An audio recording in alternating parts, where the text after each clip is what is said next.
This is not a suppressor. Now, I understand it may look like a suppressor, but this is just a blast regulator made to direct the muzzle blast and sound forward.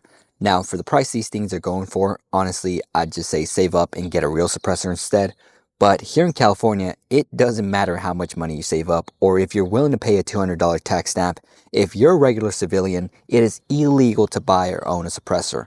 And that's what today's video is all about, suppressors here in California and how we ended up in the place we are today. But first, we have to take a step back. Suppressors, also known as silencers, have been around for over a century. The first commercially version was patented by Hiram Percy Maxim in 1909. Now, back then, you could literally just order one through the mail or buy it over the counter. No paperwork, no background check, nothing but good old freedom.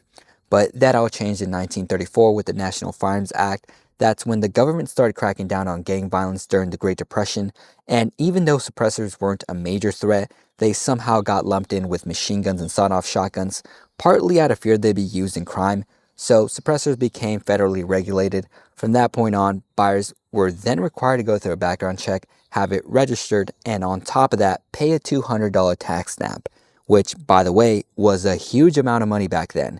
If my calculations are correct, in today's money, you would be dropping well over 4,000 big ones. Now, you know California being California, of course, had to go the extra step because suppressors being federally regulated just wasn't enough.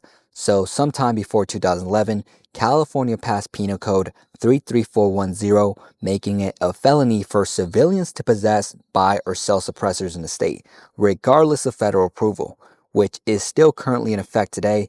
Now, regardless of state law, which completely prohibits regular civilians from owning suppressors, there are a few who are exempt from this law. These include active peace officers, military personnel, licensed firearms manufacturers, or dealers with proper federal permits, and government agencies who can possess and use suppressors legally. Now, the ban on suppressors has raised significant questions over the years on the logic behind such restrictions, especially considering that they are legal in many other states under federal guidelines. It makes you wonder why California has chosen to go beyond federal regulations and completely ban them. Well, judges in the state have tried to justify this ban with the same reasoning for nearly every other infringement on the Second Amendment. They claim that it's necessary for public safety. Since suppressors significantly reduce the sound of gunfire, the argument goes that they essentially turn firearms into silent killing machines, making it harder for law enforcement and bystanders to detect or respond to shootings. Now, we both know that's complete bullshit. Sure, suppressors do help to reduce the sound of gunfire, but let's be real, it's still loud. In fact, it is highly recommended, especially during long shooting sessions, to still wear some sort of hearing protection. And that's because suppressed gunfire is still loud enough to cause hearing damage over time.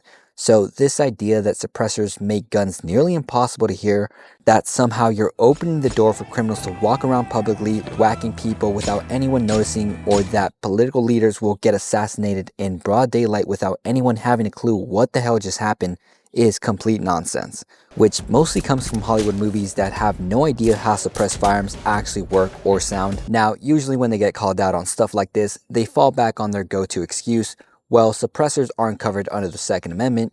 This comes from the Heller decision back in 2008, where the Supreme Court said that the Second Amendment protects weapons in common use for lawful purposes like self-defense.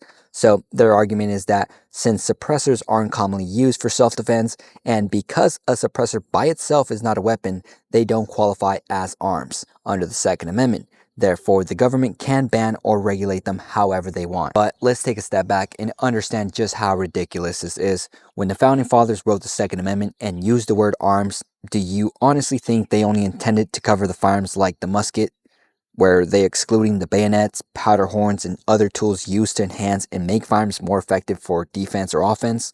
No, they were covered under the Second Amendment because they were just as important to the firearms functionality as suppressors and other attachments that we put on our firearms are today. Now, let's talk about common use. There are over 3 million suppressors registered in the US. Now, I don't have a specific number of how many of them have been used in self-defense, but I can guarantee you it's been a handful, considering some run them for their home defense weapon, and I can promise you that number would be a lot higher if suppressors weren't so heavily regulated and expensive. And the reason they're so expensive is because of how regulated they are, driving up both the production cost and the price for the consumer. Now, let's take a closer look at the punishment for having a suppressor illegally. Say you're a gun enthusiast who wants to use a suppressor for target shooting, hunting, or maybe even for a home defense setup to protect your hearing. Since you can't legally buy one, say you decide, hey, I'll just make my own.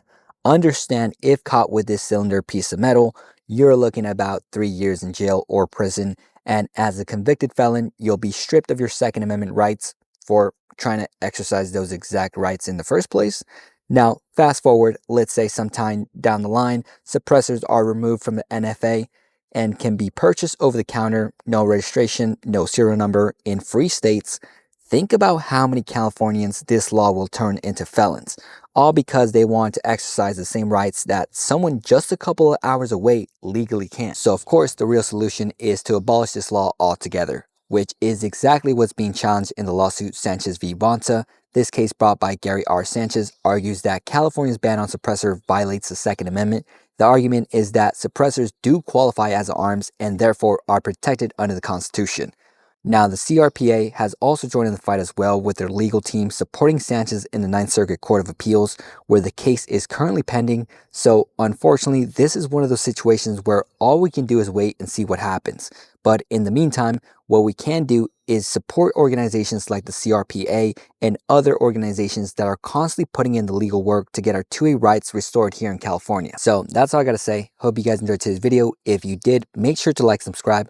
Also, if you're interested in seeing some CCW drills, make sure to check out my Instagram at ShadowTheWicked. Also, if you want to get in contact with me, that's a great place. But other than that, hope you guys have a good weekend. Stay safe and God bless.